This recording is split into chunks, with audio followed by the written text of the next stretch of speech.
Job is described by God himself as blameless and upright, one who feared God and turned from evil. What a wonderful way to be known by God! Blameless is our state before God in Christ Jesus. It means no fault can be found in us.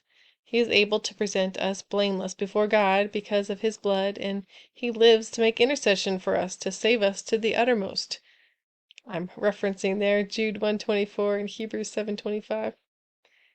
We achieve blamelessness through Christ by believing in Christ's salvation. Jesus came to take away the sins of the world.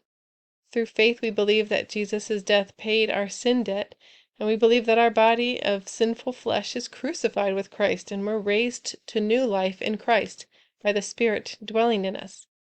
Our old life was a slave to sin. Our new life is a slave to God and righteousness. Job is upright. He chooses to do what is right. He turns from evil. That's another way of saying he chooses to do what's right. And why? Because he fears the Lord, which is the beginning of wisdom, knowledge, and understanding. We must fear the Lord if we're going to know and make the right choices. Job, in our story today, is making intercession for his children. He's concerned they have sinned and is trying to atone for their sins by making offerings to God. In that way, he's trying to keep them safe. He won't be able to.